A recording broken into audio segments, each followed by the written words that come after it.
കേരളത്തിലെ ഏറ്റവും അധികം ഓട് വ്യവസായം, ഓട്ട് കമ്പനികൾ ഉണ്ടായിരുന്നത് തൃശ്ശൂർ ജില്ലയിലെ ഒല്ലൂർ, പുതുക്കാട്, ആമ്പല്ലൂർ മേഖലകളിലാണ്.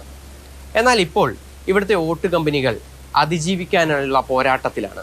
അസംസ്കൃത വസ്തുവായ കളിമണ്ണ് കിട്ടാനില്ലെന്നതാണ് പ്രധാന പ്രശ്നം.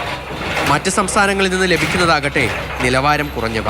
അത് ഓടിന്റെ ഗുണനിലവാരം താഴ്ത്തും. ചൈനയിൽ നിന്നും വിയറ്റ്നാമിൽ നിന്നും ഈ കളിമണ്ണ് ഉൽപ്പന്നങ്ങൾ ഒരുപാട് ഇമ്പോർട്ട് ചെയ്ത് കൊണ്ടുവരുന്നുണ്ട്. അപ്പം നമ്മുടെ ഇവിടെയും അതിനുള്ള സാധ്യതകളുണ്ട്. പക്ഷെ നമുക്ക് കൂടുതൽ മോഡേണൈസേഷനിലേക്ക് പോകാൻ സാധിക്കാത്ത എന്താണെങ്കിൽ ഈ കളിമണ്ണിൻ്റെ ലഭ്യത കുറവുകൊണ്ടാണ്. നമുക്ക് നിയമ തടസ്സങ്ങൾ കൊണ്ട് അത് എടുക്കാൻ സാധിക്കുന്നില്ല. ഏറ്റവും കൂടുതൽ സ്ത്രീകൾ തൊഴിൽ ചെയ്യുന്ന മേഖല ഊട്ട് കമ്പനിയാണ്.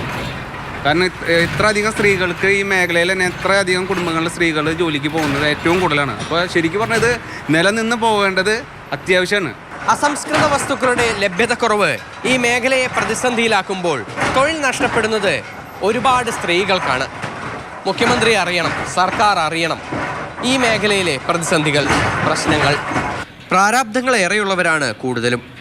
ദിവസക്കൂലിക്കാർക്ക് ഒരു ദിവസം തൊഴിൽ ഇല്ലാതായാൽ തന്നെ ജീവിതം പ്രതിസന്ധിയാകും. ഇത് തന്നെയാണ് കൂടുതൽ വരുമാനം. ആണുങ്ങൾക്കൊക്കെ ഇപ്പം ഞങ്ങൾക്ക് ഇത്ര ഇതായില്ല. അപ്പം അവർക്കൊക്കെ പണി കുറവാണ്.